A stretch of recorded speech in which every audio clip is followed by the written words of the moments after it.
नहीं, रावल मुझे कोर्ट पे मुझे मुझे मैं समझता हूँ, मैं समझता हूँ, हजार क्योंकि आप लोग सब सीनियर ऑफिसर्स हैं, सीनियर लोग हैं। ये चीज़ें कि हम क्या एक्टिविटी करने वाले हैं, ये चीज़ें कि हम जवाब कैसे देने वाले हैं, ये एडवर्टाइज देकर नहीं की जाती है। इस गंभीरता को मैं समझता हूँ और आप लोगों के जवाबों में अगर वो दिखती है तो उसका सम्मान भी करता हूँ। लेकिन उत्पल जी मेरे साथ इस वक्त जुड़े हुए हैं, कश्मीरी एक्टिविस्ट के तौर पर उत्पल जी जुड़े हुए हैं। उत्पल जी, जो कुछ भी आज जम्मू में हो रहा है, पीर पंजाल के इस तरफ जो कुछ हो रहा है, और पिछले कुछ दिनों से पुंछ का, रियासी का, कठुआ का, या फिर जम्मू के आईबी वाले पठानकोट की तरफ से जो जानकारी मिली थी कि 7 लोग वहां पर अनजान लोग जो कि बैग लटकाए हुए जम्मू की तरफ बढ़े थे, इस तरह की घटनाएं लगातार हो रही हैं। क्या आपको लगता है कि ये एक प्रैक्टिस है पाकिस्तान की तरफ से नॉर्थ कश्मीर को एक बार फिर से दहलाने की? क्योंकि जम्मू रीजन माना जाता है वो पाकिस्तान के साथ, क्योंकि I don't doubt in saying कि मेजरली हिंदू डोमिनेटेड है, लिहाजा पाकिस्तान उसमें अपनी सोच को थोप नहीं पाता। लेकिन अगर वो जम्मू में ये चीजें कर रहा है तो वो कश्मीर में ऐसा करने की तैयारी कर रहा है। उत्पल जी, बहुत बहुत धन्यवाद, नमस्कार। मैं आपको बता दूं कि कश्मीर में पिछले 2-3 साल से ऐसा लग रहा था कि हालात बिल्कुल बेहतर हो रहे हैं, इसलिए जो अभी लगभग 60%, 55% ये इलेक्शन हुआ, इतने लोगों ने पार्टिसिपेट किया, ओपनली कैंपेनिंग हो गई और पाकिस्तान को फॉर लास्ट 34 ईयर जो एक नैरेटिव उन्होंने बनाया था, उस नैरेटिव को डिफीट हो गया। जो वो एक इंडिपेंडेंस और इस्लामिक कश्मीर बनाने का जो सपना था पाकिस्तान को, जो उन्होंने कुछ लोगों को कश्मीर में भी उसका सपना दिखाया था, उसकी टोटली डिफीट हो गई। और अब जब कश्मीर में टूरिज्म भी ठीक ठाक हो रहा है और इन्वेस्टमेंट जो कश्मीर की डेवलपमेंट के लिए लगभग 50,000 करोड़ भी आ गए और लोगों को लग रहा है कि आप पत्थरबाजी नहीं है, आप कुछ नहीं है, ये बिल्कुल नॉर्मल लग रहा है कश्मीर में। अभी मैं 12 दिन कश्मीर में था और मैं कुपवारा भी गया और बॉर्डर के इलाके भी मैंने देखे। जिस तरह से कश्मीर में चार चौबंद है, बहुत ही तरीके से सतर्क है हमारे सिक्योरिटी फोर्सेस, भारतीय सेना, सीआरपीएफ और जो बाकी एजेंसीज बहुत जबरदस्त तैनात है। अमरनाथ जी की यात्रा बहुत अच्छे से हो रही है, लगभग 6.5 लाख यात्रियों ने अभी तक यात्रा की है। तो वो जो पीस जोन अभी तक था, जहां पर ज्यादा कुछ आतंकवादी एक्टिविटियां नहीं हो रही थी, मोस्टली ये वैली और अराउंड वैली आतंकवादी घटनाएं होती थी, तो इन्होंने पुंछ, रजौरी, डोडा, रामनगर, रियासी, इन ऐसे आइसोलेटेड जगहों को उन्होंने, जो पाकिस्तान के बॉर्डर के साथ में लगती है, वहां पर उन्होंने आइसोलेटेड तरीके से टारगेट शुरू किया।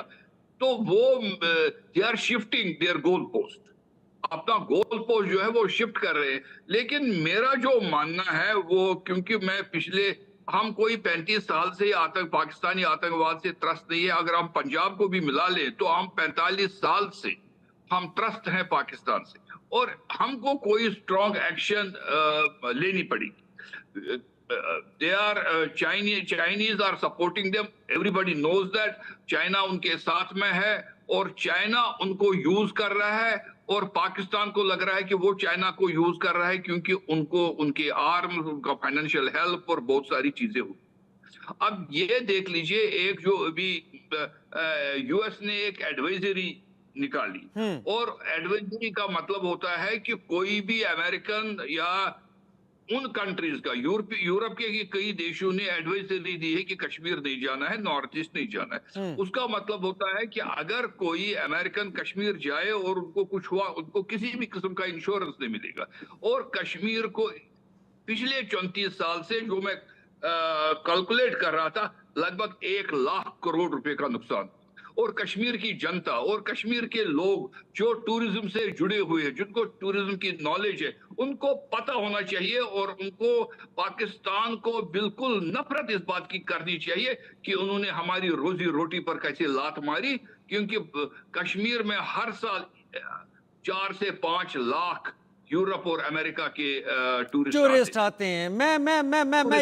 मैं इसी पर आता हूं। वरुण पुरोहित जी, बीते साल की तुलना में जो घाटी की बात करें, मैं कश्मीर घाटी की बात कर रहा हूं, 17 से 18% ज्यादा यहां पर टूरिस्ट आए हैं, जिसमें फॉरेन टूरिस्ट भी इसमें शामिल हैं। क्या इससे आपको लगता है कि इंटरनेशनली जो संदेश जा रहा था वो पाकिस्तान और टेररिस्ट के वर्जन को कमजोर करता था, लिहाजा ये सारे आतंकवादी हमले एक साथ फॉरेन एजेंसीज के जरिए चीन, पाकिस्तान और टेररिस्ट का मिली भगत के तौर पर बढ़ाए गए हैं? क्या आप ये मानते हैं? मैंने तो शुरुआत में कहा इकोनॉमिक, जब तक वर्ड मैंने यूज किया इकोनॉमिक्स, इकोनॉमिक को जब तक आप नहीं ठेस पहुंचाओगे, वो भी इकोनॉमिक वॉर ही कर रहे हैं। इससे क्या हो रहा है, विदेशी पर्यटक नहीं आएंगे, इकोनॉमिक लॉस होगा भारत को। मैंने यही स्ट्रेस किया, आप जब तक चाइना से इकोनॉमिक इम्बैलेंस को कम नहीं करोगे, आप ठीक है, आप इमीडिएट, कोचर साहब ने बताया भाई नहीं कर पा रहे हो, आप थोड़ा थोड़ा करो, हर 2 महीने में 3 महीने में से डरने की क्या बात है चाइना से? अगर आप चाइना से बिजनेस बंद कर दोगे तो आपको डर किस बात का है? जरूरी थोड़ी है हम चाइनीज लाइट से ही बैठे रहेंगे, चाइना से कोई इंपोर्ट मेडिसिन की जो रॉ मटेरियल आता है उसी से आप करोगे। ऑल्टरनेट बनाइए, बंद करिए। आपको 10 साल तक बैठे रहोगे, जब तक चाइना आपका कितना नुकसान कर चुका होगा। चाइना बांग्लादेश में घुस गया, बर्मा में घुस गया, मालदीव में घुस गया, श्रीलंका में घुस गया, इंडियन ओशन में जहां कोई विदेशी जहाज आने से डरता था आज वहां घुसता जा रहा है। तो हमको उसको तो रोकना ही पड़ेगा। जब तक आप चाइना को नहीं रोकोगे, पाकिस्तान तो पिद्दी है, मैं कह रहा हूँ चाइना पिद्दी है, इसको कभी भी भारतीय फौजें खत्म कर सकती है क्या? भाई भारतीय फौज ने तो कश्मीर में भी आतंकवादियों के खिलाफ एक फोर्स बनाई हुई है, लद्दाख के लिए भी अलग फोर्स बनाई हुई है, तो सेना का तो सब काम तैयार है। ये हमको देखना है, पॉलिटिकल लोगों को देखना है। मैंने कहा फिर संसद ऑन गोइंग है, इस पे डिस्कशन होना चाहिए कश्मीर की आर्थिक रूप से हमला करना होगा। मैं आता हूं आर एस पठानिया साहब, आपका भी रुख करूंगा। एसपी वैद साहब, आपने तो बड़े लंबे समय तक जम्मू कश्मीर को नजदीक से देखा है, लेकिन पिछले कुछ दिनों में जो पर्यटन पर, जो टूरिज्म पर ये एक बड़े हमले करने की जो कोशिश हुई, जैसा अभी वरुण पुरोहित भी बता रहे थे कि आर्थिक रूप से हमारी नाकेबंदी करने की कोशिश की जा रही है, क्या आपका अनुभव कहता है कि इन हमलों से टूरिज्म पर असर पड़ेगा, या जम्मू कश्मीर की जो इकोनॉमी बैक ऑन ट्रैक आ रही थी उसको तोड़ने की कोशिश की जा रही? क्योंकि जो मेरी जानकारी है, गुलमर्ग में जो घोड़े वाले हैं वो भी टूरिज्म के चलते एक दिन में 3-3 हजार रुपए तक कमाना शुरू कर चुके थे। बिल्कुल कमाना शुरू कर रहे थे। आप देखिए कश्मीर में किस तरह का टूरिज्म पिछले 1-2 सालों से इस तरह से 370 के बाद जो हालात बदले हैं, आप देखिए वहाँ होटल में रूम नहीं मिलता है। वहाँ जो नॉर्मल 4-5 हजार रुपए का कमरा होता था होटल में, उसके लिए 20-20 हजार रुपये चार्ज होता है। इतनी वहाँ हालत, इवन मेरे जैसा आदमी जो यहाँ का डीजी फिर अरेंज करने में दिक्कत होती है मुझे। तो आप इमेजिन करें, इतनी ऑक्यूपेंसी है, 100% ऑक्यूपेंसी, आपको वहां होटल का एक रूम अवेलेबल नहीं इतना। अब ये चीजें ये इकोनॉमी में जब लोग इस तरह से इन्वॉल्व हो जाते हैं तो उसमें हर शोबे को फायदा होता है। और टैक्सी वाला भी कमाता है, रिक्शे वाला कमाता है, हाउस बोट वाला कमाता है, हैंडीक्राफ्ट्स वाला कमाता है। तो ये सारी ऊपर से 50,000 करोड़ की इन्वेस्टमेंट, दुबई से इन्वेस्टमेंट, आपका जिस तरह से development push prime minister Modi की गवर्नमेंट ने दिया, आप देखिए IIT जम्मू में हमलों का सर इस पर असर पड़ेगा तो उसका क्या, किसका? जम्मू में जो टेररिस्ट अटैक हुए, पुंछ में, रियासी, कठुआ में।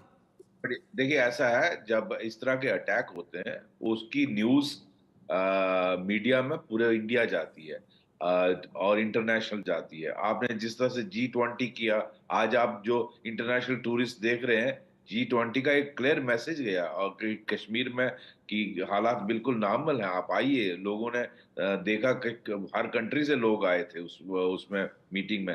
तो ये सारी चीजों का जब एडवर्स पब्लिसिटी होती है अटैक से, तो उसका इम्पैक्ट पड़ता है, टूरिस्ट रिस्ट्रिक्ट हो जाता है। तो यही इकोनॉमी को आप एडवाइजरी, आप जिस तरह के अमेरिका इशू कर रहा है उसको देख के जो बाकी वेस्टर्न कंट्रीज हैं वो भी इशू करेंगे, तो इसका असर ऑब्वियसली टूरिज्म पर पड़ता है। अच्छा शेषपाल सर, क्या आपको लगता है टेररिज्म जो इस वक्त दिखाई पड़ रहा है, क्या ये बुझने से पहले जैसे दिया फड़फड़ाता है वो है, या आप कुछ और समझते हैं? आपका अनुभव क्या कहता है? देखिए ऐसा है, टेररिज्म जो मेरा ये मानना है कि पाकिस्तान में जब तक पाकिस्तान तो एक टेररिज्म की फैक्ट्री है, वो the only thing they produce is terrorist. तो आपका वो अनफॉर्चुनेटली नेबर है, उधर से चाइना है, उसकी शय है, उसकी मदद है, उसके पैसे हैं, उसकी ड्रोन्स हैं, उसके हथियार हैं, और पाकिस्तान की फौज भारत की फौज से लड़ सकती नहीं, वो उनमें क्षमता नहीं है। उन्होंने 65 में भी देखा, 71 में दुनिया का सबसे बड़ा सरेंडर किया, और कारगिल में आपने देखा भारत की फौजों ने कैसे उनको उधेड़ा। इतनी हाइट्स पे उनकी रेगुलर आर्मी बैठी हुई थी, उसके बावजूद भारत की सेना ने कैसे उनको उधेड़ा।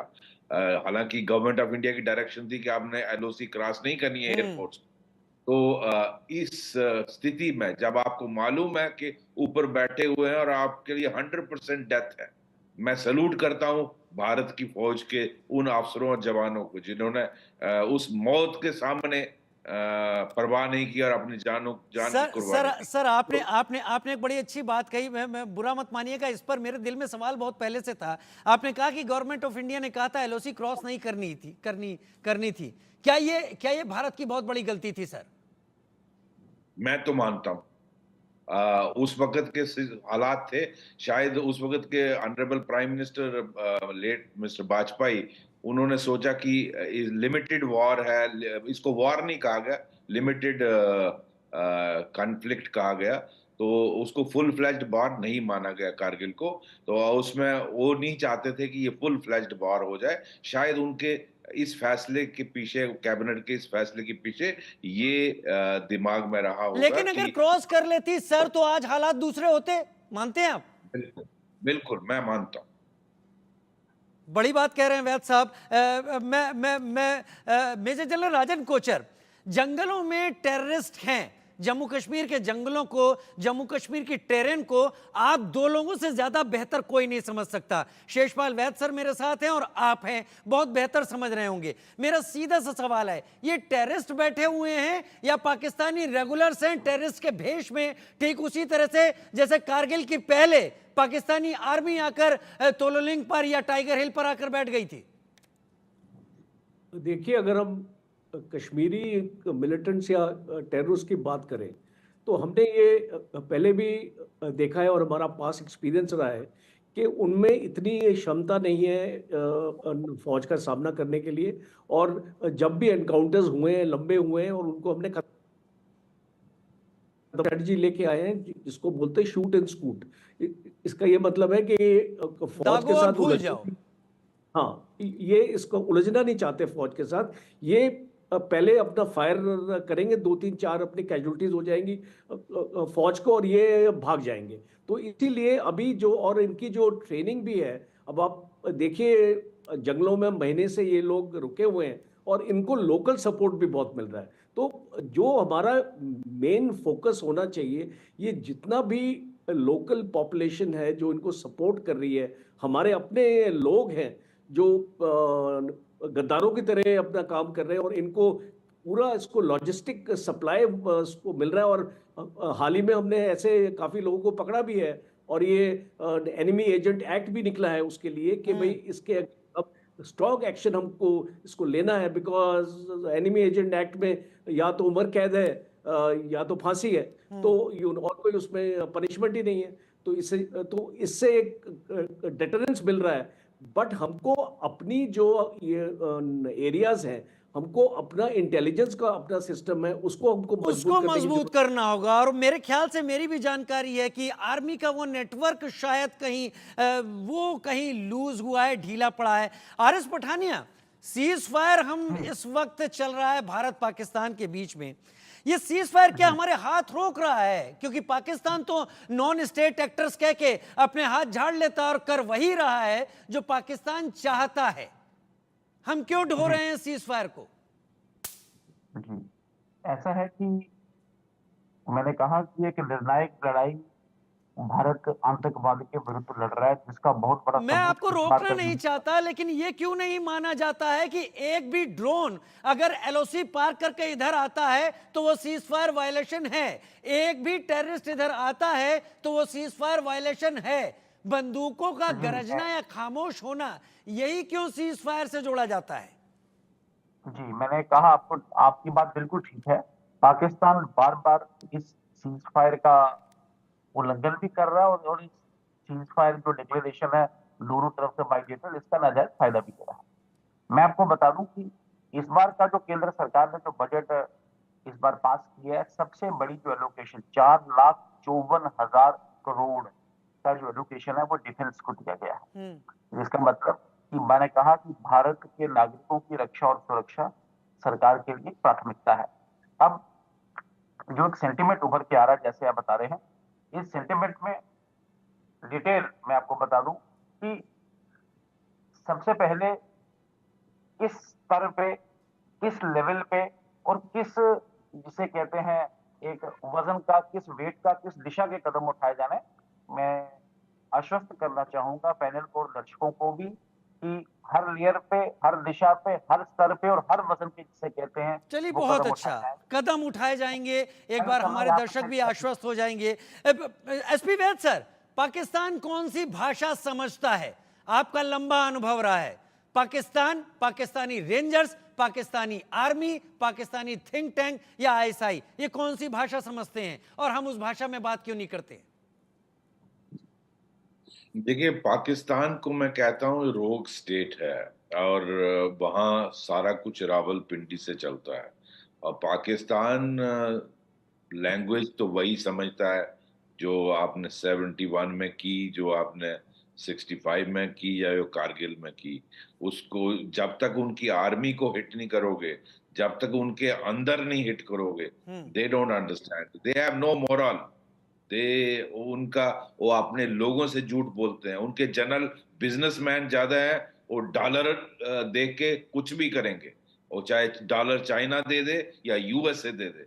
वो मुझे एक आर्मी का चीफ बताइए जो पाकिस्तान में सेटल्ड है। जनरल कियानी ने तो आइलैंड खरीदा हुआ है, हमारे जनरल्स की तरह नहीं है 3 बेडरूम फ्लैट में रहते हैं यहाँ नोएडा में। तो पाकिस्तान का वहां कोई मॉरल कैरेक्टर ही नहीं है, वो तो कुछ भी करेंगे।